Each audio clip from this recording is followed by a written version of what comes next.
In problem 3, we're going to look at the stereochemical consequences of the stereochemistry, not of the dienophile, but of the diene.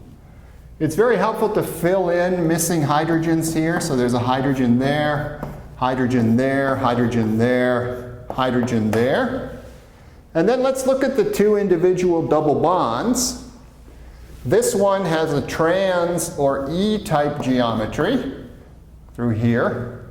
And so does this one. So we might call this the E diene. And then let's do a Diels-Alder reaction with the simplest dienophile we can think of, ethylene. Diels-Alder. So again, don't worry too much about stereochemistry to start with. Turn off the video, push the arrows, draw the product. Don't worry about stereochemistry, just make sure everything gets hooked up in the correct way. And then check your answer. Well, we pushed 3 arrows, 1, 2, and 3. If we have our numbers here, carbon 1, 2, 3, 4 from the diene, 5, 6 from the dienophile. I know exactly how to start. I start by drawing the cyclohexene ring of the product, by numbering the carbons. And then on carbon 1, there's a methoxy group, an OCH3 group. And on carbon 4, there's a methyl group. On carbons 5 and 6, in this particular case, there's just hydrogens. I won't draw them in. So again, here is the product that gets you halfway to the final answer. The only question that remains is whether this methoxy and this methyl are cis or trans to each other on the 6-membered ring of the product. So to determine that, I have to look back at the diene. Notice that the methoxy group and the methyl group occupy outside positions on the diene, whereas these hydrogens point toward the inside portion, sort of the bay region of the diene. So we'll call this the outside position. Here's another outside. And then these hydrogens are inside. The outside groups will end up cis to each other. And the inside groups will end up cis to each other on the final product. This, again, is a chiral product. So we know that we will also form its enantiomer in equal amount. So if you want to draw the enantiomer, you can go ahead and do that. It's typically enough just to represent the product here. You have to get the right diastereomer, though. You have to have the methoxy and the methyl cis. Okay? So that's the end of this particular example. The next problem is along the same lines. We're going to look at the diene stereochemistry and its effect on the overall product formation.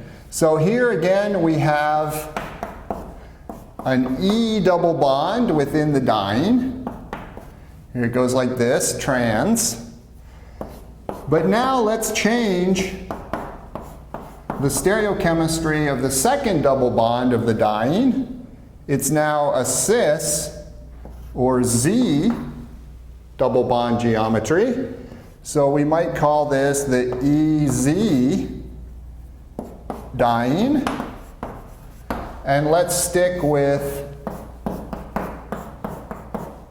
ethylene as the dienophile.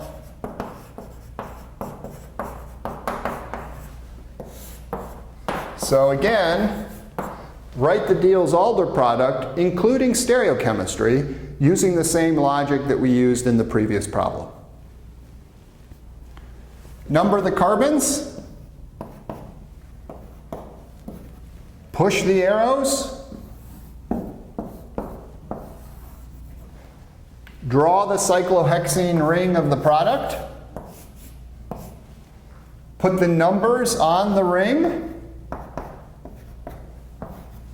then decorate the ring appropriately.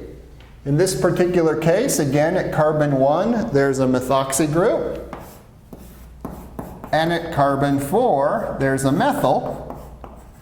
That's the structure, sort of a flat structure without the stereochemistry indicated. But now notice what the difference is. The methoxy group still occupies the outside position, and this hydrogen is inside. But now the position of the methyl and the hydrogen are switched compared to the last example. It's this methyl group now that's inside, and this hydrogen is the outside group.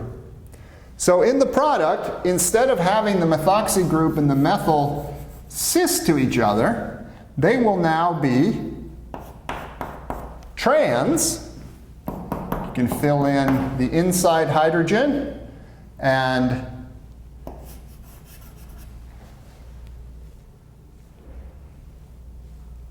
the outside hydrogen down here at carbon 5. Notice again, this is a chiral molecule, so it will be formed along with its enantiomer in equal proportions. So you can see not only how the stereochemistry of the dienophile can impact the stereochemistry of the Diels-Alder product,